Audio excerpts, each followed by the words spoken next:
Hi there piano teachers, my name is Nicola Canton and in this video I want to talk you through Minuet in G by Henry Purcell. This piece is around a grade 3 standard and I'm going to give you some teaching tips for how to make your students really successful with it.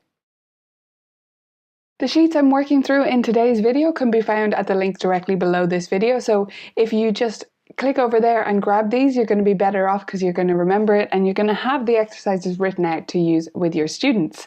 The first one is to prepare the rhythm, and I like to start the rhythm away from the piano before my student has met this piece at all. Now if your student's seen it already, don't worry about it, but if you haven't started it yet, don't. Do the rhythm first. It makes such a difference.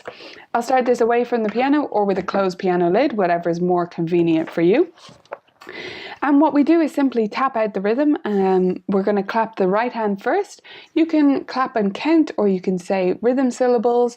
Whenever I have semiquavers, I usually start out with Kadai rhythm syllables. So tika tika is what I would say. Some people would say tiri tiri, whichever suits you, and you can also just count it out. But I find the syllables are easier to say and therefore easier to remember and more fun, which is important.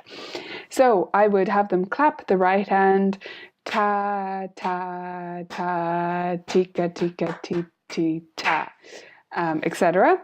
Clap the left hand and then do both while they tap. So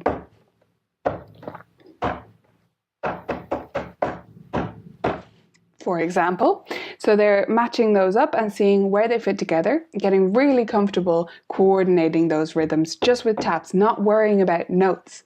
When we do the rhythm first in this way, it makes such a difference to how our students think about the rhythm of their piece, because we're showing them that it is the number one thing, it is the most important, and it absolutely is.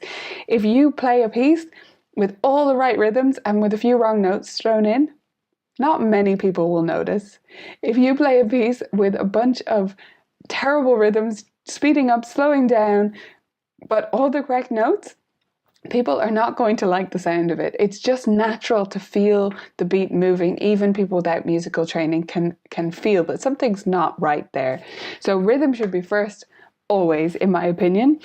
And once they're really prepared with the rhythm, that's when we come back to the piano and work on the piece. Now I might do that rhythm preparation at several lessons if my student is having any trouble with it at all. In other words, if they can't do it without me, if they need me to do it alongside them to get it right, if they can sort of get it right but they don't look sure of themselves, I would leave introducing the piece until the next week so that they can practice that and you can go over it a few more times together.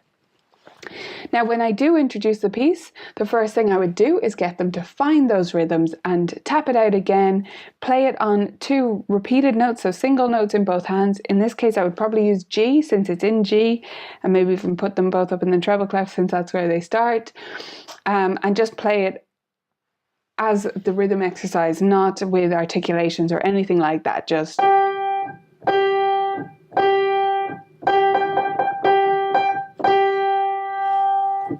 I keep just doing the first 2 bars, but I don't want to bore you with tapping out rhythms that you know how to do.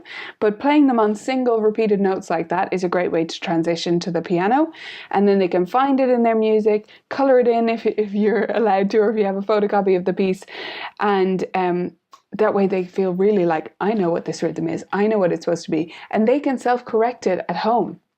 So when they're practicing, they can actually practice it right without you there sitting beside them, and they can fix their mistakes too.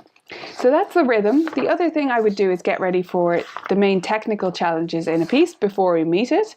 And in this piece, there's not too much that's really challenging technically if a student is at this level to be playing this piece. As I said, it's around a grade 3 standard, so they would have met most of these challenges before. The only thing they might not have come across yet is the 2 voices happening in the left hand. So I would take one of these examples, and that's what I've done on the sheets that you can download, and I've taken sort of the most involved example in the piece, and taken the bottom voice, and then the top voice,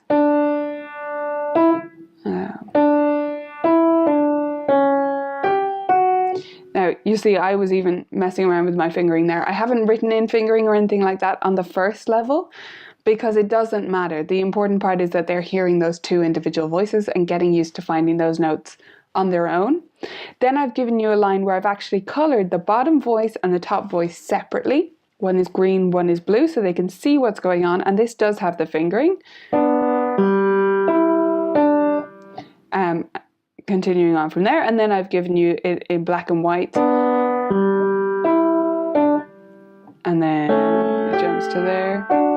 Okay, that's not actually the fingering that's written, that's what I would use, but you get the idea. What they're doing there is hearing both voices individually and then combining them together. And then when they can really see what's going on, it's not so complicated. But when they look at it first time in this new piece and they haven't seen it before, and there's a bunch of ledger lines, it just looks like a mess of nonsense to them, I promise you. It doesn't look like anything unless they've encountered this kind of thing before. I really think that students in these beginning stages don't see things the way we see them because they haven't met the patterns before. So if we meet them away from all of the other stuff that's going on, it helps them to feel confident with it, and that's half the battle once they get to the real piece.